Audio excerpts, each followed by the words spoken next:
Good morning. It is Thursday, July 25th, and this is The Drill.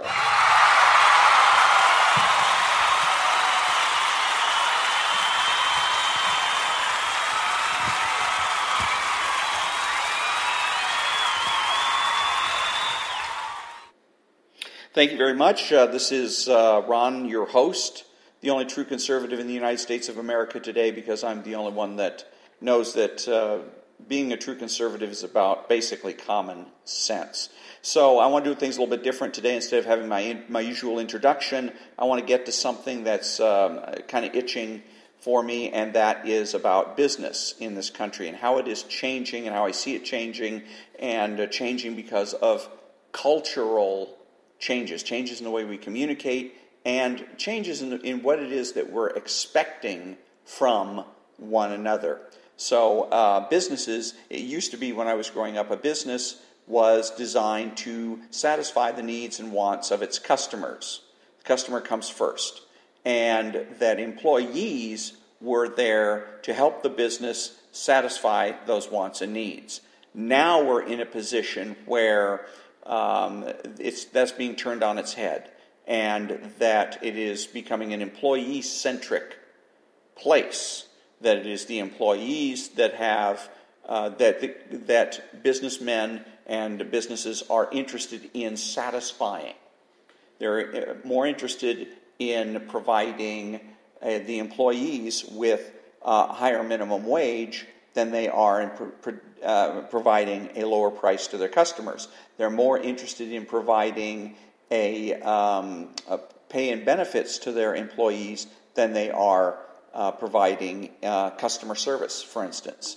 And that's been a trend that has been happening over several decades, where again, what it is, look at what happens in a lot of tech places where you go to work, you don't have a dress code, and you go to work and there are ping pong tables, you don't have cubicles or offices, you have all kinds of things that are, again, where the whole place reeks of employees are number one.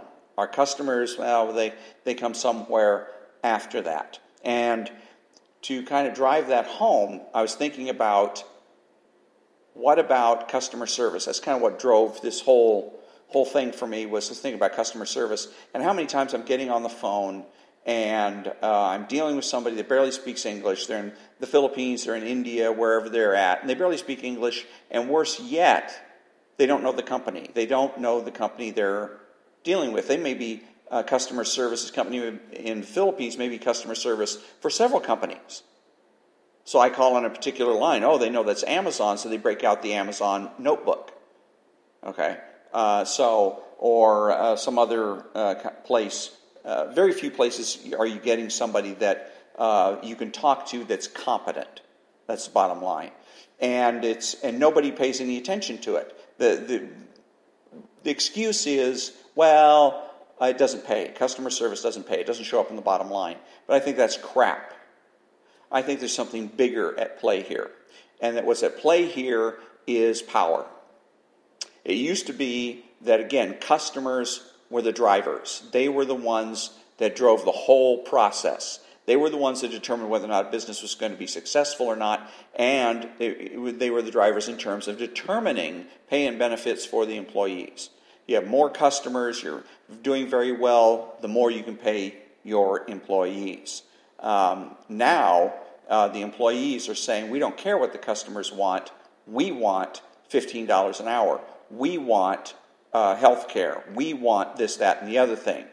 And we don't care what it is that customers want. This is all putting a businessman, let's say Jeff Bezos, in the position of, how do you square this? You've got now two competitions, two competing forces here, and how do I square that? And I believe that what they're doing in terms of squaring that is coming up with the idea of, and not just Jeff Bezos, but all businessmen today are coming up with the idea that the customer is obsolete. The customer is no longer not always right. Customer just doesn't count at all. That people like Jeff Bezos will be dictators. authoritarians, totalitarians, and that Jeff Bezos is going to determine for you and I what it is that we value, what it is that we want and need.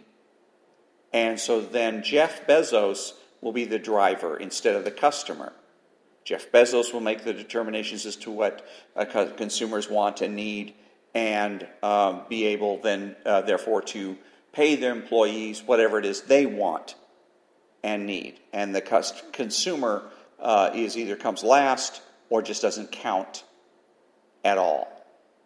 So, and that's the direction I'm seeing this going. Looking at, like, customer service, you have Amazon right now is talking about maybe having one-day shipping, same day. So you buy something online right now, bang, it's at your door in 10 minutes, a half an hour.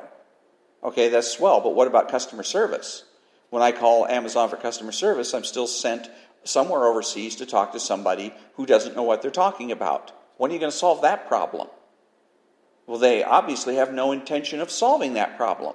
There's no discussion at any time from Amazon, and any other company for that matter, about improving customer service. We're going to make things better for the customer or the consumer. We're going to tell you what you should value, and what you as a consumer or customer should value is same-day shipping. Get your product now. That's what you should value. And this is going to go, I'm sure, into the extent of being able to shape society. Do we have a society that's obese? Then people like Jeff Bezos will shape your purchasing decisions from Amazon so as to deal with that problem, so as to reduce people's weight. Because after all, if we're going to have single payer, you got to control the consumer. There is no other way to make it work. Okay, you can't have people going single payer and getting as drunk as they want, or as high as they want, or as fat as they want, and expecting that the state is going to pick up the tab for the consequences. It's not going to work. So you have to be able to shape people's behavior. And an example of that is there is yesterday on the news, women complained that when they were ordering plus-sized clothing from a particular company, when they got the package and opened it up, they found coupons for Atkins diet bars. And, of course, the women declared that this was fat shaming. And, the company said, no, we're just simply promoting a product. It's just a promotional situation. It's just coincidental that it happens to be a diet bar. I don't think it's coincidental at all. I think what they're doing here is a trial balloon, just trying to figure out how they can get the message across to try to get into your psyche. If you're ordering plus size, then you must be overweight, you must be obese, and so it is our job as a company to make sure that you get down to your normal weight. So we're going to go ahead and send you little subtle messages, in this case perhaps not so subtle or not subtle enough, but we're going to send you subtle messages to make sure you get the point to diet and exercise. You might end up with situations where you order something that is, let's say you get regular milk, 2%. And perhaps what's going to happen in the future, if it is determined, let's say Jeff Bezos looks at your purchasing habits, or let's say mine, and I'm ordering extra large, and Jeff Bezos is thinking, no, this is no good. So what Jeff Bezos is going to do is he's going to send me special milk. When I order the 2% milk, I'm going to get it in the carton that reads 2%, but it's not going to be 2%. It's going to be 1%, the low-fat milk. But it'll still be in the 2% carton. I think I'm getting 2% milk, but I end up getting something that has less fat in it. And that he may very well decide to do the same thing for other purchases as well. I order meat, I order steak, for instance, and I end up getting tofu. If I've had tofu that's dressed up to be like beef, and it was tasty, no doubt about it, it was tasty. But again, there's a possibility for some reality shaping here. you're overweight, you're ordering extra large this, extra large that, and so Jeff Bezos, when you order some steaks, sends you tofu in the shape of steak. And maybe at some particular point, we'll get to the point where tofu is so creatively made that it will be almost impossible to tell the difference. And so you will end up going on a diet whether you want to or not. But so a business is, anyways, always a good place for shaping, doing culture shaping.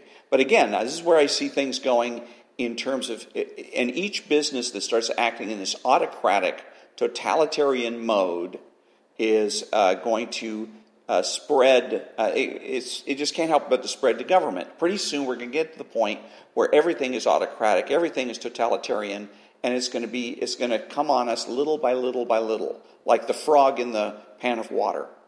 If you turn it up violently, the frog's going to jump out. If you turn it up little by little by little by little, the frog is going to sit in there until he boils to death, but by the time he realizes what's going on, it's too late. Same thing that can happen here. Pretty soon you can just get, one day you wake up and you read the newspaper and you read that the people in charge, the leaders, not the politicians anymore, but the leaders of our country have decided that we no longer need the Constitution, or that democracy is a failure, so we're just going to go ahead and throw it away.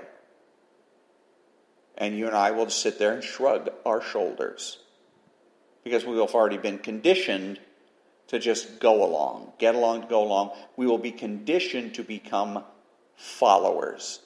So this brings me to the point that all socialists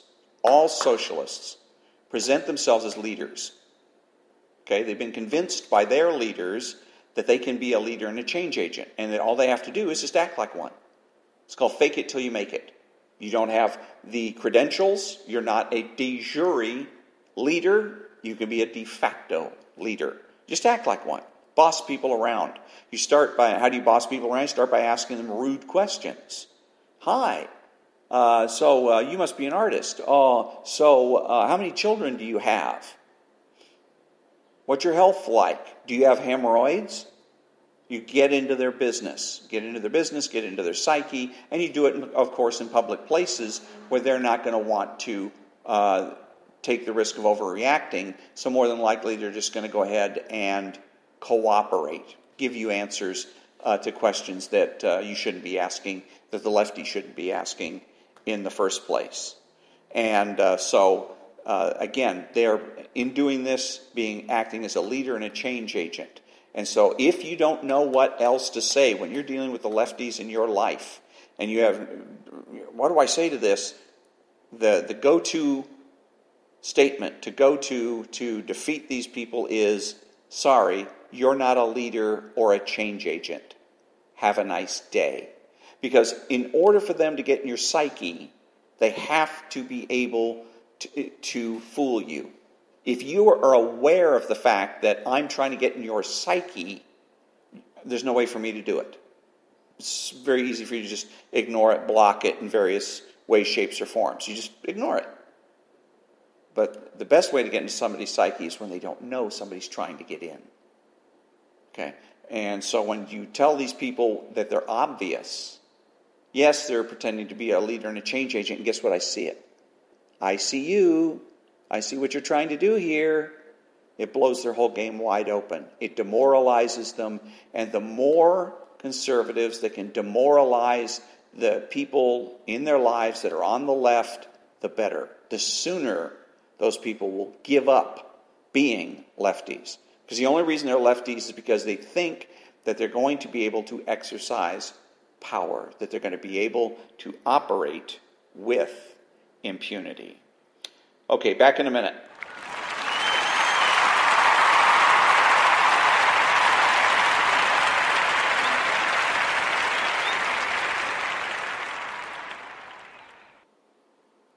Thank you very much. Welcome back. Who are the true conservatives? They are the people that understand that conservatism is not just political, but cultural and philosophical as well. They are patriotic people who use common sense. They make judgments instead of predictions, speak clearly and definitively, and are not afraid to say no. They're open-minded. They ask why rather than why not. They are consistent, credible, and influential. I should say probably, integral. No, I don't like that word. Well, I'll stick with consistent, credible, and influential, not ashamed of their existence, unafraid to learn or correct their mistakes. They are normal Americans. And that brings me to the conclusion of another episode of The Drill. And until next time, thank you very much for listening, and have a great day.